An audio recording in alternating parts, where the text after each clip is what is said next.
Menjadi founder di usia muda bukan hal yang biasa. Apa motivasi terbesar hingga berani memulai? Motivasi terbesar untuk berani memulai itu muncul ketika aku baca ceritanya Steve Jobs, foundernya Apple. Jadi yang aku lihat, dia tuh berhasil ngebuat suatu produk yang inovatif, yang sampai akhirnya dikenal di seluruh dunia, bahkan jadi benchmark sendiri, ngubah dunia. Dari yang awalnya belum ada produknya tuh, jadi banyak kompetitornya juga, makin banyak juga orang-orang yang kebantu gara-gara produknya. Nah, berkat dia, aku terinspirasi buat bikin sendiri, startup sendiri, perusahaan sendiri yang namanya Gypsy Research gitu ya. Jadi di sini aku sama teman-teman founders lain dan tim lainnya ngebentuk suatu produk atau aplikasi yang fokusnya di bidang riset, dan salah satunya tuh ada Gypsy AI yang bantu kamu buat asistensi buat riset gitu ya. Buat selama proses penelitian dari awal sampai akhir. Intinya visi kita ke depan tuh pengen gimana caranya produk yang kita buat tuh jadi multiplier effect buat masyarakat yang ada di sekitar kita, entah itu dari akademisi dulu sampai akhirnya produk riset tersebut tuh jadi ngebantuin keadaan di Indonesia jadi lebih baik lagi, dan tentunya jadi satu startup di bidang riset yang terkemuka di Indonesia nantinya. Diprediksi tahun 2030 akan ada dua hal besar. Satu, bonus demografi, dan dua, badai finansial. Dalam keadaan Gen Z yang saat ini mostly boros dan check out sana, check out sini, Gen Z harus apa? Oke, aku mungkin jawab dari perspektif Gen Z sendiri. Bonus demografi sendiri sebenarnya tuh dampaknya tuh udah mulai kerasa. Bahkan ya mungkin diprediksi 5 tahun lagi, tapi sebenarnya dari sekarang tuh udah mulai kerasa. Dari lowongan kerja makin susah, skill yang dibutuhin makin baru lagi, kita perlu upskilling lagi. Jadinya kadang yang perlu dilakukan Gen Z itu sebenarnya gampang-gampang susah, yaitu adaptasi, gimana caranya kita selalu belajar sama hal baru. Kita lihat aja deh soal AI. Siapa sih yang paling ngerti soal AI? Apakah generasi sebelumnya atau generasi yang sekarang? Aku lihat tentunya Gen Z. Bahkan banyak kayak konten kreator, terus AI specialist itu datangnya tuh dari generasi yang baru-baru lahir ini, Gen Z terutama. Nah, makanya sebagai Gen Z itu sebenarnya jangan takut, tapi cukup jadi adaptif aja. Sama tentang badai finansial, apalagi sekarang di Gen Z itu udah kenal yang namanya investasi, mulai dari Bitcoin ke Ethereum ke cryptocurrency lainnya. Pokoknya sama halnya kayak AI juga. Jadi tuh Gen Z tuh cepet banget adaptasinya gitu. Bahkan ya cenderung yang punya portofolio cryptocurrency duluan siapa? Orang tua kamu atau kamu sebagai Gen Z? Tentunya kamu sebagai Gen Z gitu. Bahkan aku sendiri di rumah, aku yang ngenalin orang tua aku gimana cara investasi di Bitcoin atau enggak di Ethereum gitu. Yang aman-amannya dulu lah, biar nyobain gimana rasanya rally dari Bitcoin itu sendiri itu kayak gimana, cuannya seberapa banyak, dan tentunya harus tahu juga ya cryptocurrency itu apa bedanya sama bank. Jadi Gen Z ini tuh tugasnya buat ngenalin juga ke generasi-generasi sebelumnya atau mungkin orang-orang terdekatnya supaya bisa lebih adaptasi juga, dan kuncinya itu ya jangan mau menolak yang namanya disrupsi gitu, karena disrupsi itu nggak terelakkan, kita tuh harus survive melalui belajar selalu. Fintech udah ngatur cara kita hidup dan bertransaksi. Setuju nggak?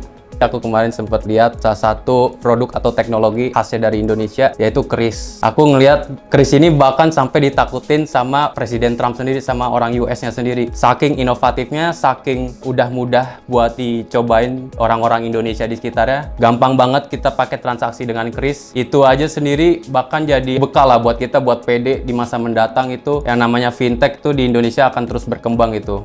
Bahkan dengan adanya Kris ini itu sangat membantu lah. Segala pembayaran dari UMKM, dari bisnis yang lebih gede juga, lebih membantu juga. Jadinya cenderung aku pede banget sih, yang namanya fintech ini udah suatu keharusan, suatu bangsa atau Indonesia sendiri khususnya untuk bisa adaptasi dan nyiptain teknologinya sendiri, ekosistemnya sendiri. Jangan mau kita diatur juga sama asing gitu. Yang asing udah menguasai pasarnya sendiri ya, kita tahu lah kartunya, kadang ada logo-logonya juga. Lewat Kris itu juga, itu udah kita berdikari sendiri dengan adanya teknologi buatan bangsa.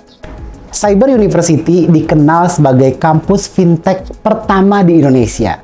Penting nggak sih kuliah di tempat yang fokus pada industri masa depan? Baik lagi mungkin aku bahas fintechnya sendiri, itu udah jadi pendorong di seluruh industri, mau di industri otomotif kayak industri yang ada pabriknya kayak atau industri lainnya, semuanya itu berjalan juga ada teknologi fintech yang mendukungnya gitu. Anggap aja kamu jadi konten kreator, kamu sendiri udah mikirin kan kalau misalnya kamu pengen jualan sesuatu, itu kadang perlu payment juga, pembayarannya pakai apa, itu sendiri kalau kamu tahu knowledge tentang fintech itu udah sangat membantu. Di Gypsy Research sendiri kita juga untuk pembayaran kita harus tahu juga payment gateway yang dipakai itu apa, mana yang cocok terutama di target pasar kita, apakah ada pembayaran, metode pembayaran yang udah sangat sering dijangkau sama masyarakat luas. Itu sendiri udah jadi pertimbangan gimana caranya kita tahu adopsi masyarakatnya sendiri melalui fintech. Dengan adanya kampus yang fokus ke daerah fintech, itu jadinya membantu kita sebagai mahasiswa dan juga nanti kita bantuin kenalin fintech di sekitar kita. Itu bikin fintech itu sendiri itu makin dikenal luas dan tentunya industrinya sendiri, baiknya yang khusus di fintech itu jadinya bisa berjalan lebih maju lagi di Indonesia. Terutama yang tadi aku mungkin sempat mention di bidang di produk kris itu sendiri perlu pengembangan lebih lanjut lagi supaya gimana caranya mungkin kris nanti bisa dikenal nggak cuma di Indonesia tapi di luar Indonesia. Gimana caranya ya dengan investasi sumber daya manusia yang fokus ke spesialisasi di fintech.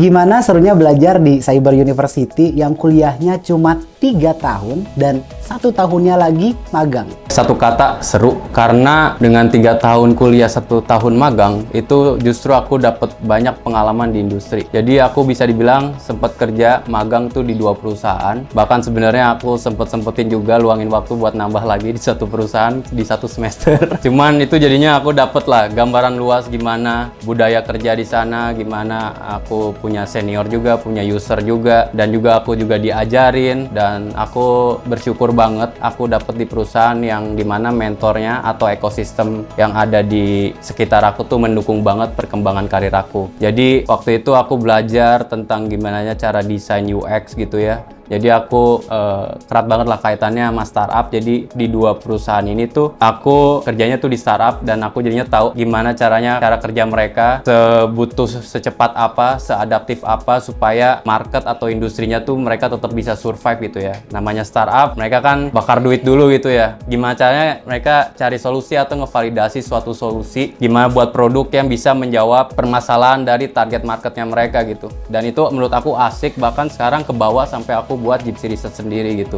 Jadinya pengalaman magang ini tuh jadi makin buat aku pede gimana caranya bisa survive walaupun aku mungkin nggak langsung kerja dulu sama orang ketika baru lulus, tapi jadi pede aja jalanin bisnis yang beneran, bahkan udah lagi di proses PT. Jadinya aku tahu lah insight-nya gimana jalanin suatu perusahaan dan tanggung jawabnya sebesar apa gitu. Mungkin gara-gara magang itu jadinya punya bekal supaya lebih berani ambil resiko. Tanpa magang itu kayaknya aku nggak kebayang, kayaknya aku masih butuh belajar lagi. Jadi magangnya itu justru mempercepat aku lah supaya langsung terjun ke industri, bikin solusi terhadap suatu masalah gitu ya. Namanya startup, kita mecahin masalah. Nah, itulah serunya kuliah di Cyber University.